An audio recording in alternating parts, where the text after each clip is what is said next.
मिक्ट्यूरेशन। मिक्ट्यूरेशन क्या होता है?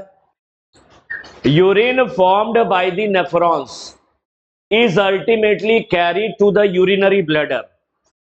नेफ्रॉन, किडनी के नेफ्रॉन्स यूरिन को बनाते हैं, यूरिन किडनी से यूरेटर में आता है और यूरेटर से आता है यूरिनरी ब्लैडर, यहां जमा हो जाता है। वेयर इट इज स्टोर्ड, यहां पे जमा हो जाता है। And a voluntary signal is given by the central nervous system. जब पेशाब की थैली यानी यूरिनरी ब्लैडर भर जाता है तो उसकी दीवार फैलती है, यूरिनरी ब्लैडर की दीवार फैलती है। यूरिनरी ब्लैडर की दीवार पर स्मूथ मसल्स पाई जाती है। कौन सी होती हैं? ये स्मूथ मसल्स। ये स्मूथ मसल्स कई जगह और भी होती हैं, ये यूट्रस की दीवार पर भी होती हैं। तो जब यूरिन से भर जाता है यूरिनरी ब्लैडर, तो यूरिनरी ब्लैडर स्ट्रेच करता है, फैलता है। न्यूरॉन की मदद से यह सिग्नल ब्रेन के पास पहुंचता है, ब्रेन के पास पहुंचता है और हमें इच्छा जाहिर होती कि हमको यूरिन लग रहा है। तो यूरिन जो है अल्टीमेटली कहां जमा हो गया जाकर के? यूरिनरी ब्लैडर में। जब तक कि वो बाहर नहीं निकाला, हम यूरिन को बाहर निकालते अपनी इच्छा से, कि यहां बैठे बैठे निकल जाता है, बैठे बैठे तो नहीं निकलता। हम यूरिन को अपनी इच्छा से निकालने बाथरूम जाते हैं, तो ये वॉलंटरी सिग्नल है। कैसा सिग्नल है? वॉलंटरी सिग्नल है, हम अपनी इच्छा से करते हैं काम। और इसमें ये सिग्नल कहां से आता है? ये सीएनएस ने, दिमाग ने हमसे कहा कि यूरिनरी ब्लैडर भर गया है। दिमाग को कैसे पता लगा? सीएनएस को कैसे पता लगा? क्योंकि यूरिनरी ब्लैडर की दीवार से पे स्मूथ मसल्स होती हैं, स्मूथ मसल्स, और यहां पर होते हैं स्ट्रेच रिसेप्टर। क्या होते हैं? Stretch receptor. जब यूरिनरी ब्लैडर फैलता है, स्ट्रेच करता है, तो न्यूरॉन के माध्यम से ये संकेत ब्रेन के पास जाते हैं और हमें पेशाब करने की इच्छा महसूस होती है। तो पेशाब का निकलना मिक्ट्यूरेशन है। क्या ये अनैक्षिक है या ऐच्छिक है? इनवॉलेंट्री है या वॉलेंट्री है? वॉलेंट्री है, अपनी इच्छा से निकालने जाते हैं। This signal is initiated by stretching of the urinary bladder and it gets filled with urine. जब यूरिनरी ब्लैडर यूरिन से भर जाता है तो वो फैल जाता है। स्ट्रेच का मतलब वो फैलने लग जाता है। यूरिनरी ब्लैडर की दीवार पे कौन से रिसेप्टर हैं? यूरिनरी ब्लैडर की दीवार पे स्ट्रेच रिसेप्टर होते हैं। The stretch receptor on the walls of bladder send signals to the CNS. ये न्यूरॉन की मदद से ये संकेत भेजते हैं, ये रिसेप्टर। तो यहां से न्यूरॉन की मदद से संकेत यहां आता है सीएनएस के पास। The CNS passes on motor message. देखो, एक चीज तुम्हें यहां मालूम होना चाहिए, यूरिनरी ब्लैडर की दीवार पर क्या मौजूद है? स्ट्रेच रिसेप्टर है। यूरेटर से यूरिन आ गया यूरिनरी ब्लैडर में, ये यूरेटर है, यूरिनरी ब्लैडर में आ गया, यूरिन आ गया, यूरिन से यूरिनरी ब्लैडर भर गया। यूरिनरी ब्लैडर की वॉल है, वॉल ऑफ यूरिनरी ब्लैडर, ये यूरिनरी ब्लैडर की वॉल है, इस पर मौजूद है स्ट्रेच रिसेप्टर, इस पे होते हैं स्ट्रेच रिसेप्टर। अब जरा ध्यान देना,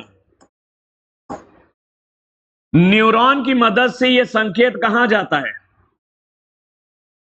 यह ब्रेन के पास जाता है, सीएनएस के पास, सीएनएस के यानी ब्रेन के पास। तो ऑर्गन से जो न्यूरॉन ब्रेन की तरफ जाते हैं वो सेंसरी होते हैं। वो क्या होते हैं? सेंसरी न्यूरॉन होते हैं। तो सेंसरी न्यूरॉन की मदद से ये सिग्नल पहुंचा ब्रेन के पास, ब्रेन ने दूसरे न्यूरॉन की मदद से आदेश दिया,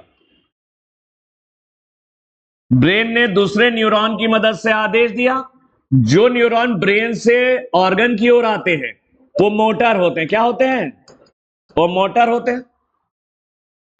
तो कह रहा है the stretch receptor on the wall of the bladder bladder की वॉल पर जो स्ट्रेच रिसेप्टर है send signal to the CNS, ये न्यूरॉन की मदद से, एक सेंसरी न्यूरॉन की मदद से सिग्नल सीएनएस को भेजते हैं।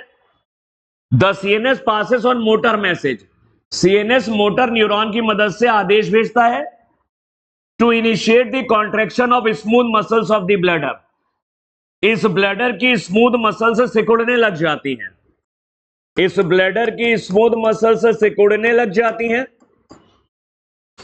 And simultaneous relaxation of urethral sphincter, ये यूरेथ्रल स्फिंक्टर ये रिलैक्स होता है, ये ध्यान रखना, ये फैल जाता है, यूरेथ्रल स्फिंक्टर फैल जाता है,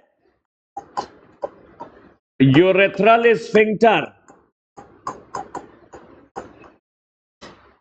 ये फैल जाता है, यूरिनरी ब्लैडर की दीवार सिकुड़ती है ये, और ये फैलता है urethral sphincter, causing the release of urine, और यूरिन बाहर जाने लग जाता है यूरेथ्रा की मदद से, यूरिन बाहर जाने लगता है यूरेथ्रा की मदद से।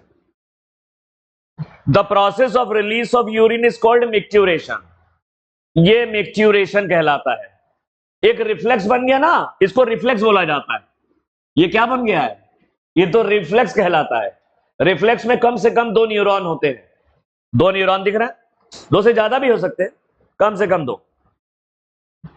इसको हम लोग कहते हैं and the neural mechanism causing it, micturition के पीछे जो न्यूरल मैकेनिज्म है इसको हम लोग कहते हैं मिक्ट्यूरेशन रिफ्लेक्स। मिक्ट्यूरेशन रिफ्लेक्स का मतलब होता है इधर से न्यूरॉन यहां से ये ले गया, सूचना को ले गया ब्रेन तक, सीएनएस तक, और सीएनएस ने दूसरे न्यूरॉन से आदेश भेजा, यूरिनरी ब्लैडर की दीवार सिकुड़ गई और स्फिंक्टर फैल गया, यूरिन बाहर निकलने लगा। तो इस तरह का जो एक इस तरह का बनता है स्ट्रक्चर, इसको रिफ्लेक्स बोलते हैं। इसे क्या बोलते हैं? रिफ्लेक्स बोला जाता है। तो जो भी हम पेशाब कर रहे हैं, करने जा रहे हैं, इसके पीछे न्यूरॉन शामिल है। इन न्यूरॉन्स ने ब्रेन को बताया, ब्रेन ने हमको आदेश दिया कि यूरिन लग रहा है, तुमको जाकर के निकालो। और एक बार तुमने अगर सोच लिया कि तुमको यूरिन लग रहा है, तब दिक्कत आ जाती, तब निकलने के चांसेस ज्यादा होते हैं। तो जब तक तुम नहीं सोच रहे हो दिमाग से कि यूरिन तुम्हें लग रहा है या नहीं लग रहा है, तब तक तो आराम से बैठे हो। जब तो उसने फैलाया, जब सिकुड़ने लगी, सॉरी, यूरिनरी ब्लैडर की वॉल सिकुड़ी, स्ट्रेस रिसेप्टर ने न्यूरॉन की मदद से सीएनएस को बोला, सीएनएस ने आदेश दिया तुमको यूरिन महसूस होने का, लेकिन तुम उधर ध्यान ही मत दो तो तुम बच जाओगे, वरना अगर तुमने ध्यान दे दिया तो तुम्हें जाना पड़ेगा जल्दी। ये रिफ्लेक्स है। Adult human excrete about 1 to 1.5 litre of urine per day, 1 से 1.5 लीटर यूरिन 24 घंटे में होता है।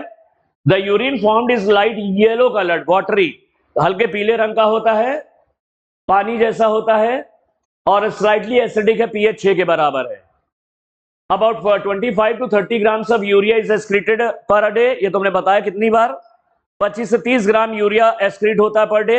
और थोड़ा यूरिया जो है वो वापस चला जाता है मेडुलरी इंटरस्टिशियम में, उसकी कंसंट्रेशन ग्रेडियंट को बनाए रखने के लिए। ठीक। Analysis of urine helps in clinical diagnosis of many metabolic disorder, urine का विश्लेषण करने से हमें बहुत सारे मेटाबॉलिक डिसऑर्डर की जानकारी हो जाती है। जैसे डायबिटीज एक मेटाबॉलिक डिसऑर्डर है, कार्बोहाइड्रेट की मेटाबॉलिज्म के गड़बड़ होने से होती है डायबिटीज। यूरिक एसिड हमारा बनता है, वो प्रोटीन मेटाबॉलिज्म की गड़बड़ी है। तो यूरिन का विश्लेषण करके, यूरिन की जांच करा करके हम बता सकते हैं कि हमारे शरीर में कोई मेटाबॉलिक डिसऑर्डर जैसे कोई डायबिटीज वगैरह तो नहीं है। यूरिन की जांच से हमको यह भी पता लग जाता है किडनी हमारी गड़बड़ तरीके से तो काम नहीं कर रही, मैल फंक्शनिंग तो नहीं है, किडनी गड़बड़ तरीके से तो काम नहीं कर रही है, मैल फंक्शनिंग तो नहीं है। अगर यूरिन में प्रोटीन आने लग जाए, एल्ब्यूमिन वगैरह, तो इसका मतलब किडनी डैमेज हो रही है। यूरिन में प्रोटीन नहीं होता तो फिल्ट्रेशन स्लिट जो है वो गड़बड़ हो गई है, तो ब्लड से प्रोटीन भी आने लगा है, ग्लोमेरुलस से प्रोटीन भी छन करके आने लगा है, क्योंकि फिल्ट्रेशन स्लिट्स गड़बड़ा गई हैं। इसका मतलब किडनी में डैमेज हो रहा है, ग्लोमेरुलस खराब हो रहा है, या बाउमन कैप्सूल की फिल्ट्रेशन डिस्क खराब हो रही है, फिल्ट्रेशन स्लिट्स। तो किडनी सही से काम कर रही है नहीं कर रही, ये यूरिन की जांच से पता लग जाता है। अगर यूरिन के अंदर प्रोटीन आने लगे हैं, एल्ब्यूमिन आने लगे जो नॉर्मली नहीं होती है, तो इसका मतलब आपकी किडनी डैमेज हो रही है, वो ठीक से छनाई नहीं कर पा रही। और अगर तुम्हारे यूरिन में ग्लूकोज आ रहा है तो डायबिटीज की प्रॉब्लम है, कार्बोहाइड्रेट मेटाबॉलिज्म गड़बड़ा गई है। डायबिटीज में दो चीजें यूरिन में निकलती हैं, एक तो ग्लूकोज और दूसरे ketone bodies. Presence of glucose को कहते हैं ग्लाइकोसूरिया, ग्लूको नहीं ये ग्लाइकोसूरिया है। एंड कीटोन बॉडीज कीटोनूरिया कहलाता है, इंडिकेटिव ऑफ डायबिटीज मेलाइटस, ये मीठी वाली डायबिटीज की बीमारी के संकेत है। तो अगर पेशाब में ग्लूकोज और कीटोन बॉडीज आ रहे हैं तो आप डायबिटीज के मरीज हैं। डायबिटीज एक तरह का मेटाबॉलिक डिसऑर्डर है, कार्बोहाइड्रेट की मेटाबॉलिज्म। तो यूरिन का बाहर निकलना मिक्चुरेशन है, वॉलेंट्री है या इनवॉलेंट्री है? वॉलेंट्री है। इसके पीछे न्यूरॉन शामिल है, न्यूरो एंडोक्राइन न्यूरल मैकेनिज्म है। इसको कहते हैं मिक्चुरेशन रिफ्लेक्स। इसको क्या बोलते हैं? मिक्चुरेशन रिफ्लेक्स कहते हैं। और मदद करते हैं यूरिनरी ब्लैडर की दीवार पर जो स्मूथ मसल्स हैं और स्ट्रेच रिसेप्टर है, वो यूरिन को बाहर निकालने में हेल्प करेंगे। ठीक, यूरिन में क्या क्या होता है सब याद कर लोगे तो कोई दिक्कत नहीं। चलो हम लोग आते हैं role of other organs in excretion. इसका फोटो वोटो तो नहीं लेना, ठीक, पढ़ा रहा हूं। देखो, ये किडनी के अलावा दूसरे ऑर्गन्स भी हैं जो एक्सक्रीशन में भाग लेते हैं, जैसे lungs, liver, skin also help in elimination of excretory waste. अपशिष्ट पदार्थों के निराकरण के लिए, अपशिष्ट पदार्थों के परित्याग के लिए लंग्स, लिवर और स्किन भी मदद करते हैं। ये भी एक्सक्रीटरी ऑर्गन है। किडनी के अलावा लंग्स, लिवर और स्किन। लंग्स क्या करते हैं? Remove large amount of CO2 and water everyday. सांसों के जरिए हम बहुत सारा CO2 बाहर निकालते हैं और वाटर भी निकलता है। वाटर वेपर होती है ना, भाप, वाटर वेपर भी निकलती है। वाटर डेली हम कितना CO2 निकालते हैं? 200 ml पर मिनट के हिसाब से जोड़ लेना, निकाल लेना। 1 मिनट में 200 ml CO2 बाहर निकालने में हेल्प करते हैं। 200 ml CO2 को एक्सक्रीट करने में लंग्स मदद करते हैं प्रति मिनट। लिवर में देखो, लिवर सिक्रीट करता है bile containing substance like bilirubin, biliverdin. Liver के एक्सक्रीटरी प्रोडक्ट क्या क्या है? लिवर के एक्सक्रीटरी प्रोडक्ट हैं bilirubin, biliverdin, cholesterol, degraded steroid hormones, vitamins और ड्रग्स। ये लिवर के एक्सक्रीटरी प्रोडक्ट्स है। तो लिवर इन चीजों का एक्सक्रीशन करता है। Most of these substances ultimately pass out along with digestive wastes. Liver के ज्यादातर जो चीजें हैं ये पॉटी के साथ निकलती है, यूरिन के साथ नहीं निकलती। डाइजेस्टिव वेट्स तुम्हारे मल के साथ निकलती है। तो लिवर के एक्सक्रीटरी प्रोडक्ट बताओ। लिवर के excretory product bilirubin, biliverdin, cholesterol, degraded steroid hormones, vitamins और ड्रग्स। दवाइयां भी हम लोग खाते हैं जो लिवर में जाके मेटाबोलाइज होती हैं। जो दवाइयां हम लोग खाते हैं लिवर या किडनी में जाके मेटाबोलाइज होती हैं, तो ये भी एक्सक्रीटरी प्रोडक्ट है। बिलिरुबिन, जब हमारा लिवर ठीक से काम नहीं करता तो ये एक्सक्रीटरी प्रोडक्ट जमा होने लगते हैं। तो हम लोग जांच कराते हैं ब्लड की। अगर ब्लड में बिलिरुबिन, बिलिवर्डिन बढ़ गया है, लीवर के एक्सक्रीटरी प्रोडक्ट बढ़ गए तो इसका मतलब जॉन्डिस है। क्या है? लीवर ठीक से काम नहीं कर रहा, जॉन्डिस हो जाती है। ठीक, फिर आता है स्वेट ग्लैंड, पसीने वाली ग्रंथियां। ये भी एक्सक्रीटरी ऑर्गन है। स्किन, स्वेट ग्लैंड हमारी स्किन पे होती हैं। Sweat is a watery fluid. पसीना जो है ये एक पानी जैसा लिक्विड है और उसमें होता है NaCl। तो पसीना अगर टेस्ट करते तो नमकीन लगता है, NaCl है, नमक है उसके अंदर। लेकिन उसके अंदर यूरिया भी है, ध्यान रखना। नमक के साथ साथ थोड़ा यूरिया भी होता है पसीने में, लैक्टिक एसिड भी होता है पसीने में। लेकिन प्राइमरी फंक्शन स्वेट ग्लैंड का एक्सक्रीशन नहीं है। प्राइमरी फंक्शन स्वेट ग्लैंड का है शरीर को ठंडा करना। पसीना निकल जाने से शरीर ठंडा होता है।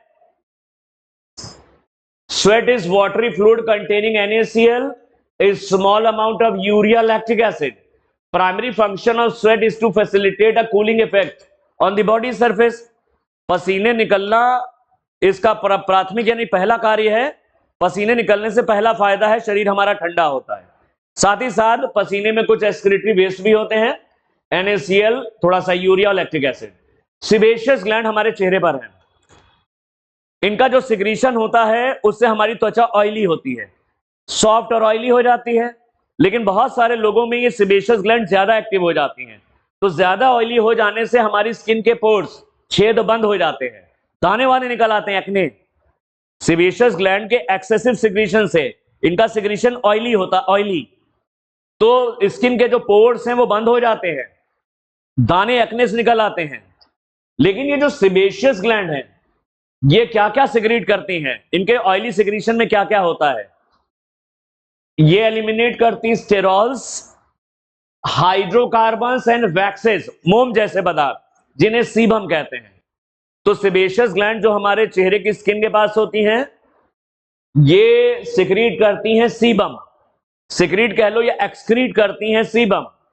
सीबम के अंदर एस्टेरॉल्स होते हैं, हाइड्रोकार्बन्स होते हैं और वैक्सेस, मोम जैसे पदार्थ होते हैं, मोम जैसे पदार्थ। Sebum provides a protective oily covering for the skin. Sebum त्वचा के ऊपर एक तेल जैसी परत बनाता है। ज्यादा सिक्रीट होने लगेगा सीबम तो नुकसान भी होता है। उम्र बढ़ने के साथ साथ ये सीबेशियस ग्लैंड नष्ट हो जाती हैं, मर जाती हैं, खत्म हो जाती हैं। सीबेशियस ग्लैंड में ऐसा होती दिक्कत है, सीबेशियस ग्लैंड सिक्रीशन करने के बाद नष्ट हो जाती हैं, होलोक्राइन होती हैं। होलोक्राइन का मतलब होता है कि पूरी पूरी ग्लैंड छोटी छोटी होती, बहुत सारी होती हैं।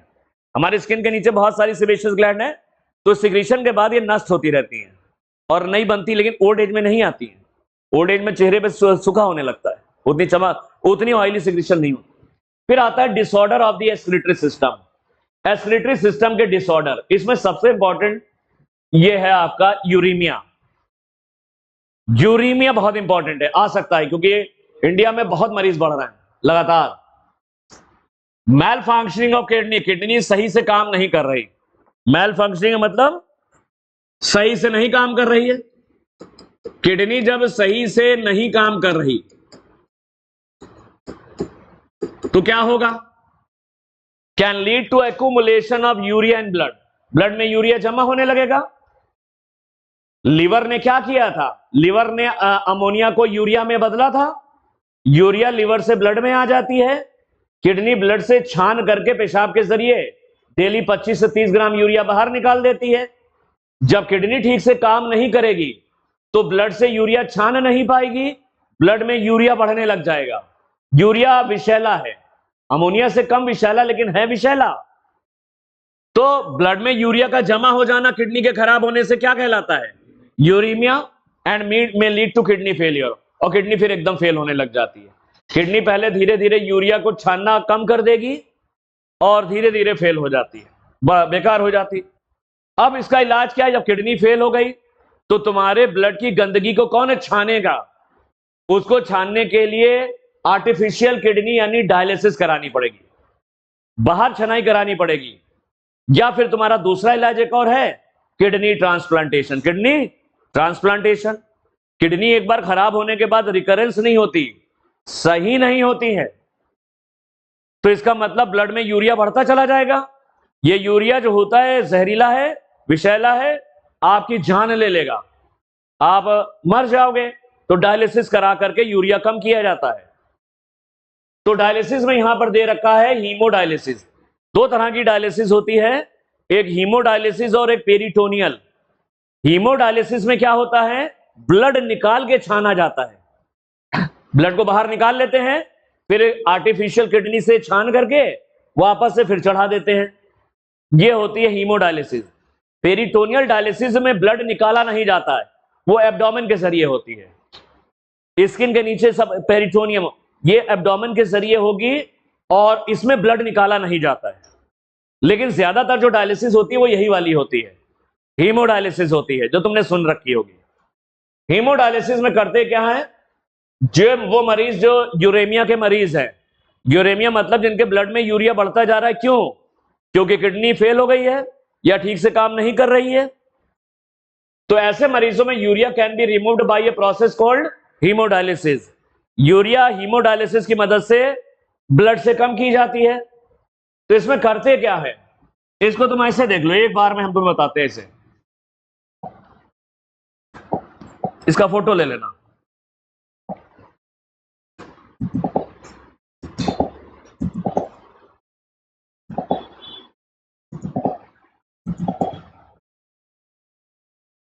वही खुला, ये मरीज है, ये मरीज, इसको इसकी किडनी खराब हो गई है, किडनी फेल हो गई है, तो ब्लड में क्या बढ़ने लगेगा? ब्लड में यूरिया बढ़ने लगा। यूरिया का बढ़ना यूरीमिया है। अब यूरिया ज्यादा देर तक ब्लड में रहेगा, बढ़ता जा रहा है, नुकसान करेगा, जान चली जाएगी, विषैला है। तो यूरिया को कैसे छाना जाए ब्लड से? आर्टिफिशियल किडनी की मदद से। ये प्रोसेस कहलाती है हीमोडायलिसिस। इसमें करते क्या है, एक मरीज को ऐसे लिटा दिया गया, लिटाने के बाद किसी कन्वीनियंट आर्टरी की मदद से ब्लड को बाहर निकाला जाता है। किसकी मदद से? एक सुविधाजनक आर्टरी की मदद से। लिखा ना आर्टरी। एक सुविधाजनक आर्टरी की मदद से ब्लड को निकालते हैं। यहां पर देखते हैं, मिल जाती है। आर्टरी की मदद से ब्लड को निकाला जाता है। ब्लड जमने ना पाए उसमें एंटी हिपैरिन मिलाया जाता है। हिपैरिन मिलाया जाता, सॉरी, ब्लड जमने ना पाए तो उसमें हिपैरिन मिलाया जाता है। हिपैरिन एंटी कोआगुलेंट है, ब्लड को जमने नहीं देगा। तो ब्लड एक सुविधाजनक आर्टरी से बाहर निकाला और उसमें हिपैरिन मिला दिया ताकि वो जमने ना पाए। फिर उस ब्लड को पंप किया जाता है। एक पंप की मदद से एक मशीन के अंदर भेजते हैं। इस मशीन को डायलाइजिंग यूनिट बोलते हैं। इस मशीन को कहते हैं डायलाइजिंग यूनिट या आर्टिफिशियल किडनी।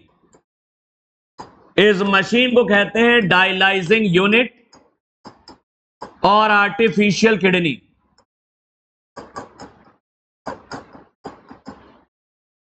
इस डायलाइजिंग यूनिट के अंदर होता क्या है? इस डायलाइजिंग यूनिट के अंदर मेम्ब्रेन की कुछ ट्यूब लाइक स्ट्रक्चर होते हैं। सेलोफेन मेम्ब्रेन की ट्यूब होती हैं। सेलोफेन ट्यूब्स होती हैं। इस मशीन के अंदर सेलोफेन की ट्यूब होती है। ये है, ये है, ये।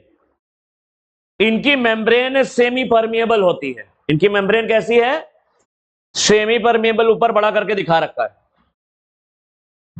तो तुम्हारा ब्लड निकाला किसी सुविधाजनक आर्टरी की मदद से, जमने ना पाए, हिपैरिन मिला दिया और ब्लड को पंप कर दिया डायलाइजिंग यूनिट के अंदर। डायलाइजिंग यूनिट में सेलोफेन की ट्यूब्स हैं। इनमें सेलोफेन की ट्यूब में मेम्ब्रेन है, चारों तरफ सेमी परमिएबल मेम्ब्रेन है। और सेलोफेन ट्यूब के बाहर ये नीले रंग का जो है, ये है डायलाइजिंग सोल्यूशन। ये कौन सा सोल्यूशन है? Dialysing solution. डायलाइजिंग सोल्यूशन और प्लाज्मा, ब्लड प्लाज्मा बिल्कुल एक जैसे होते हैं, लेकिन इसमें कोई नाइट्रोजनस वेस्ट नहीं होता। तो ब्लड से नाइट्रोजनस वेस्ट छन करके कहां जाते हैं? ब्लड से नाइट्रोजनस वेस्ट छन करके डायलाइजिंग सोल्यूशन में आ जाते हैं। ब्लड से नाइट्रोजनस वेस्ट छन करके डायलाइजिंग सोल्यूशन में आ गए, यहां आ गए। जो डायलाइजिंग सोल्यूशन को बाहर फिर निकाल के फेंक दिया जाता है, यूज्ड डायलाइजिंग सोल्यूशन, और फ्रेश डायलाइजिंग सोल्यूशन इधर से डाल दिया जाता है, ताजा वाला। तो फिर से देखो, ब्लड को कैसे निकाला? एक सुविधाजनक आर्टरी की मदद से। क्या मिला दिया?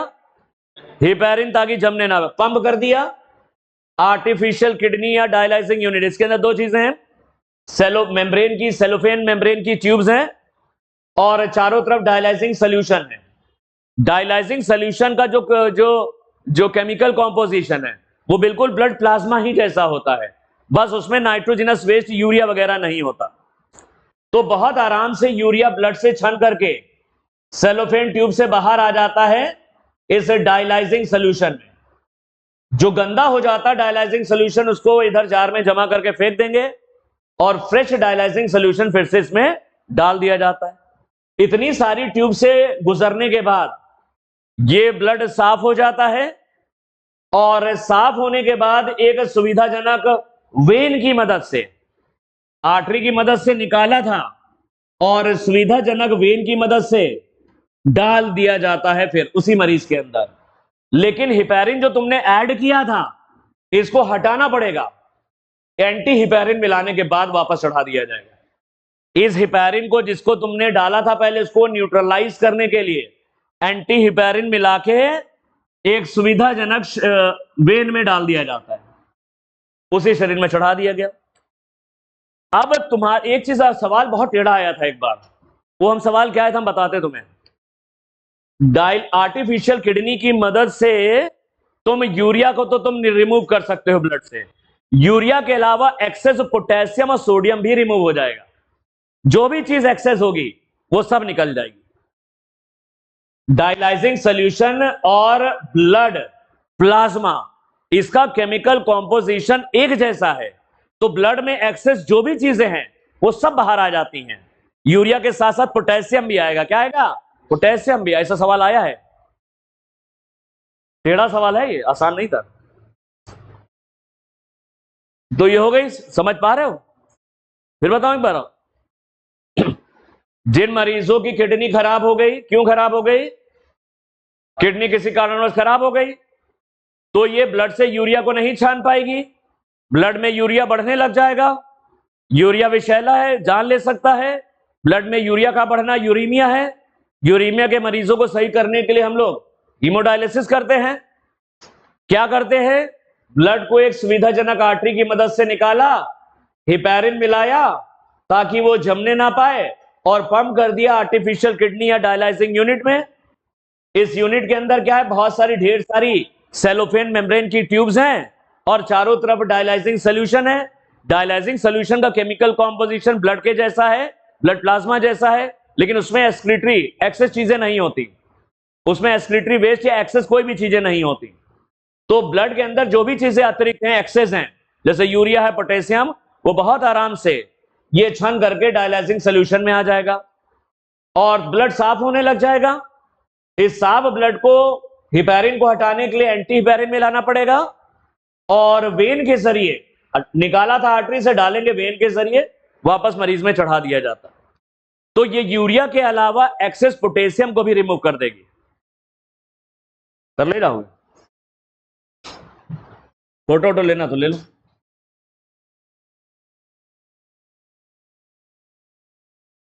अब बहुत गहराई में मत पढ़ना, जैसा पढ़ा रहे एनसीईआरटी ना वैसे ही पढ़ना सब। चलो,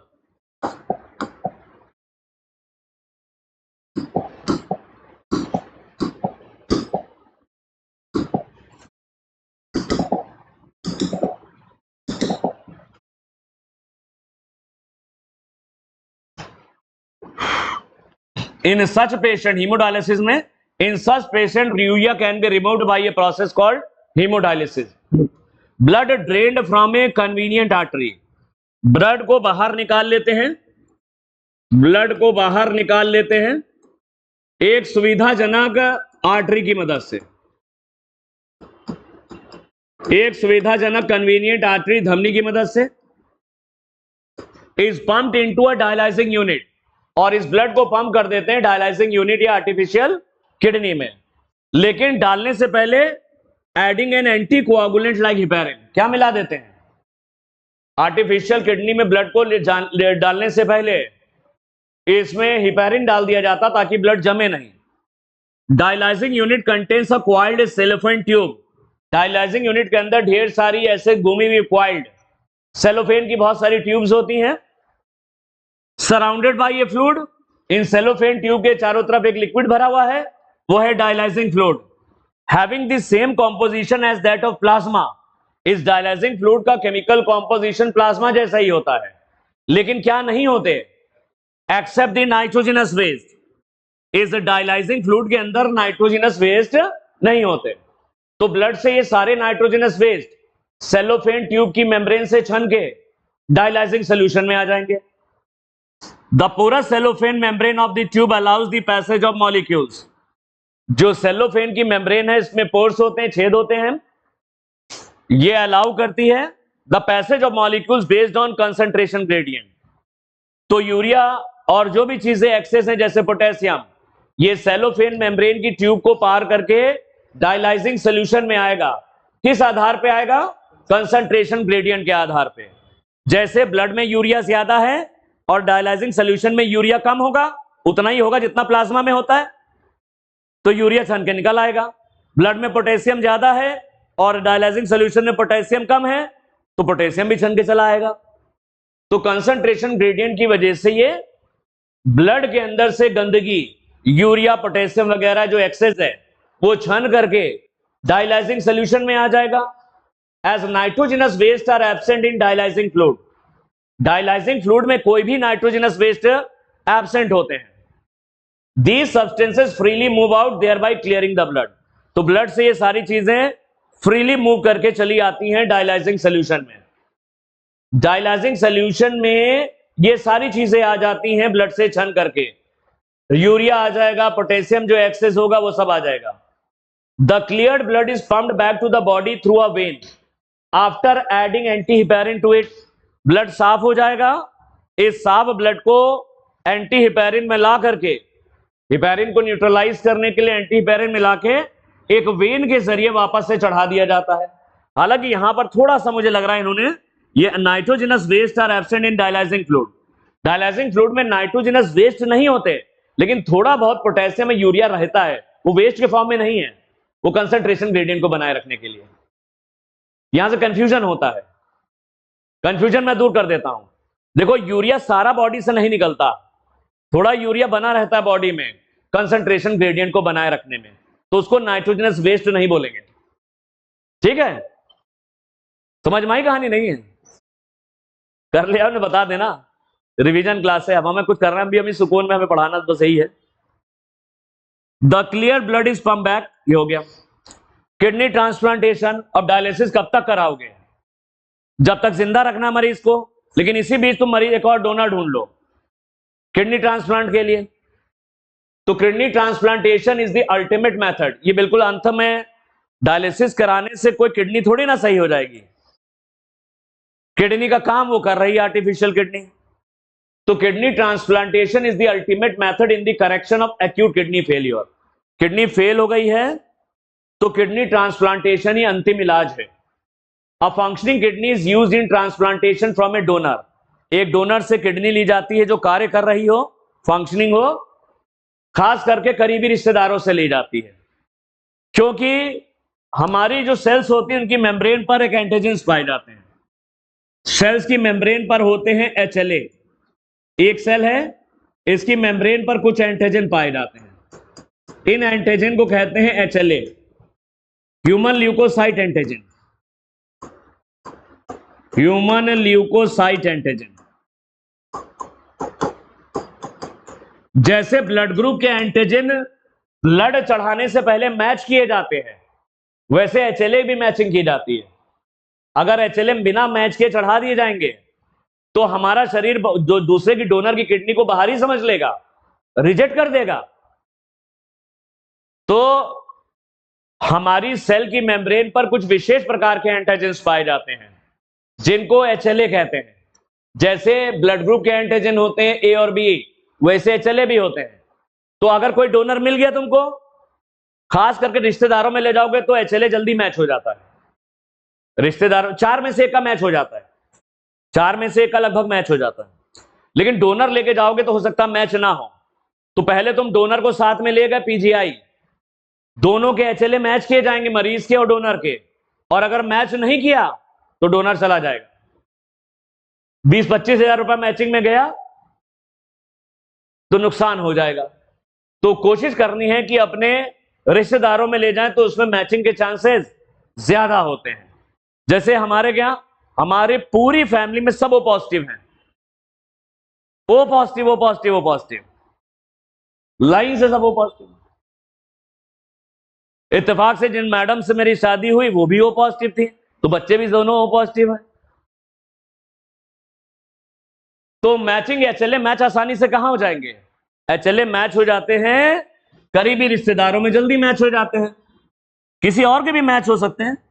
इन HLA को बनाने वाले जो जीन्स होते हैं, उन जीन्स को हम लोग कहते हैं MHC। HLA को बनाने वाले जीन्स कहलाते हैं MHC, major histocompatibility complex. बहुत सारे जीन्स है इसलिए कॉम्प्लेक्स बोलते हैं। बहुत सारे जीन्स मिलकर के HLA को बनाते हैं तो इसको कॉम्प्लेक्स बोला जाता है। मेजर हिस्टोकम्पैटिबिलिटी मत लिखना, ये ऐसे ही बता दिया। मेजर हिस्टोकम्पैटिबिलिटी कॉम्प्लेक्स MHC, ये HLA जीन्स की मदद से बनते हैं, इन जीन्स को MHC बोलते हैं। इसलिए बता दिया कि खाली किताब लेकर के मेडिकल कॉलेज में ऐसे ना खड़े हो जाओ, MHC नाम सुना होना चाहिए। अभी तो बहुत बहुत ऊपर ही ऊपर हम तैरा रहे हैं, तुम्हें जितना है तुम्हारा ये है, क्योंकि उससे ज्यादा है तुम्हारे लिए घातक हो जाएगा, फिर नुकसान कर जाएगा। कुछ लोग अभी रिवीजन शुरू किया, पता नहीं कैसे रिवीजन कराएंगे, अभी रिवीजन चालू की न, महान है। आकाश में क्रैश कोर्स, मेरा क्रैश कोर्स मैंने पढ़ाना शुरू किया था 2009 में आकाश में। क्रैश कोर्स में बकवास पैसा बर्बादी होता है आकाश में देना, ना लड़का पढ़ना चाहता ना टीचर पढ़ाना चाहता, सब नक्शेबाजी होता है। लेकिन कहने के लिए बाहर बहुत अच्छा है, क्योंकि दूर के ढोल बाहर सब अच्छा दिखता है। हम लोग तो फिर भी तुम लोग सिखा देंगे, वहां कुछ नहीं सिखाएगा कुछ भी। और वहां भूले से 11-12 में तो करा भी मत देना किसी का, 11-12 तो सबसे रद्दी होता है, 2-2.5 लाख रुपए ले लेगा 2 साल। सबसे जूनियर टीचर वही पढ़ाते हैं 11-12, जिनको कम पैसे देते हो। हम लोग कभी नहीं देते। हम लोग को गए, हमने कहा सर हम लोग वो दे दिए, शाम में होता है, मैं इधर मैं पार्ट टाइम पढ़ाता था आकाश में, पूरा नहीं पढ़ाता था, पार्ट टाइम। तो हमने कहा पार्ट टाइम शाम के टाइम वो क्लासेस चलती है, वो तो देर तक चलती है, वो स्कूल के कॉलेज के बच्चे बाद में आते हैं ना, 11-12 के बाद में क्लास होती है, तो मुझे नहीं दिया, सीनियर को नहीं देता, जूनियर टीचर को पकड़ा देते हैं। कर ले जाओगे। नेक्स्ट, रीनल कैलकुलाई, ठीक है। तो a functioning kidney is used in transplantation from a donor, preferably a close relative, to minimize its chances of rejection by the immune system of the host. Host का immune system kidney को reject ना कर दे, तो donor की कोशिश करनी चाहिए अपने खानदान से ले जाएं, तो उसमें HLA आसानी से मैच हो जाते हैं।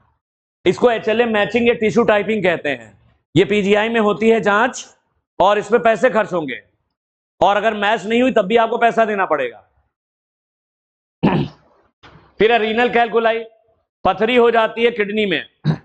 किडनी में पथरी जो होती है उसको कहते हैं urolithiasis, urolithiasis.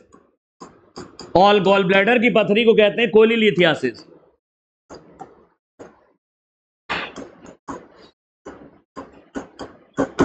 Gall bladder stone है, गॉल ब्लैडर के जो स्टोन है इसको कोलिलिथियासिस, और ये कोलेस्ट्रॉल की वजह से होते हैं, ड्यू टू एक्सेस कोलेस्टेरॉल्स।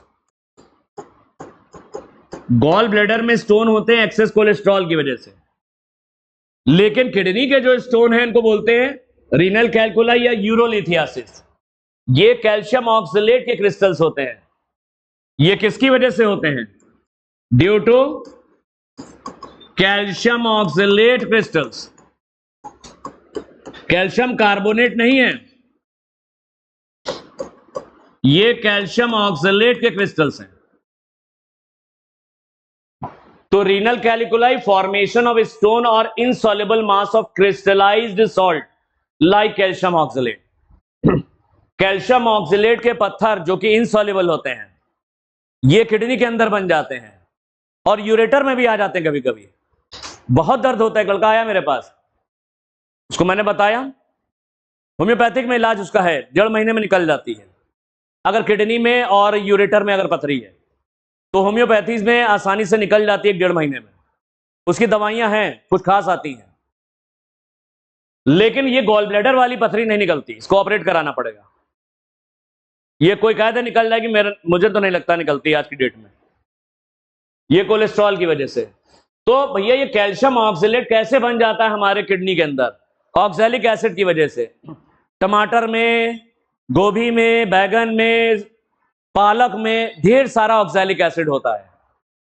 वो सब्जियां जिनमें ढेर सारा ऑक्सैलिक एसिड होता है, जब हम टमाटर ज्यादा खाते हैं टमाटर, तो हमारे कैल्शियम के साथ मिलकर कैल्शियम ऑक्सलेट बना लेता है, इसकी वजह से पथरी होती है। तो पथरी का कारण ये सब्जियां भी होती हैं। तो जिनको पथरी होती है तो टमाटर मना कर देंगे तुम्हें, गोभी, बैगन, पालक, जिनमें ऑक्सैलिक एसिड बहुत ज्यादा है, क्योंकि यही ऑक्सैलिक एसिड कैल्शियम के साथ मिलकर के कैल्शियम ऑक्सलेट के इनसॉल्युबल क्रिस्टल्स बना लेता है और पथरी का कारण बनता है। ग्लोमेरुलोनेफ्राइटिस, इसमें जो किडनी के ग्लोमेरुलाई हैं, ये जो ब्लड कैपिलरीज होती है उनमें सूजन आ जाती है और ये किडनी फेलियर का, ये भी किडनी फेलियर की निशानी है। 2025 में आया है रिजल्ट इन किडनी फेलियर, इसकी वजह से भी किडनी फेल हो जाती है। अगर ग्लोमेरुलाई यानी ग्लोमेरुलस की ब्लड कैपिलरीज, ग्लोमेरुलस की अगर ब्लड कैपिलरीज डैमेज होंगी, नुकसान होगा, उनमें सूजन आएगी, तो सही से काम नहीं कर पाएंगी। ये भी किडनी डैमेज का एक उदाहरण है। ये ग्लोमेरुलस के जो, ये ध्यान दो, हम तुम्हें बता रहे तुम्हारी जानकारी में, ये जो कैपिलरीज बहुत पतली होती हैं और ये दवाइयों से खराब हो सकती हैं। बहुत ज्यादा उल्टी सीधी दवाइयां, खास करके पेन किलर जो खाते हैं, दर्द की दवाइयां, यहां पर 101 से पर बिकती है, अजूबी है, दर्द नहीं, बहुत बिकती है, आइबुजेसिक है, ब्रूफेन है, बहुत सारी जो दर्द निवारक दवाइयां हैं वो इस ग्लोमेरुलस को खराब कर सकती हैं, किडनी खराब हो सकती है तुम्हारी। तो दर्द की दवाइयां बहुत ज्यादा नहीं खानी है, बर्दाश्त कर लेना दर्द। हल्की दवाइयां जो किडनी पे असर ना डालें, जैसे ट्रीमाडोल वगैरह, वो खा सकते हो। एसिक्लोफेनेक थोड़ी बहुत हल्की दवाइयां हैं, लेकिन ये जो आइबुजेसिक वगैरह जो आती, ब्रूफेन तगड़ी वाली आती है, डाइक्लोफेनेक सोडियम बोवेरान आती है, अजूबी, आनंदकर, ये सब दवाइयां जो बेचते हैं सब लोकल, ये मत खाना, क्योंकि इससे ग्लोमेरुलोनेफ्राइटिस हो सकती है। ग्लोमेरुलोनेफ्राइटिस की वजह से किडनी फेलियर हो जाएगा। दर्द की दवाइयां अवॉइड करनी है।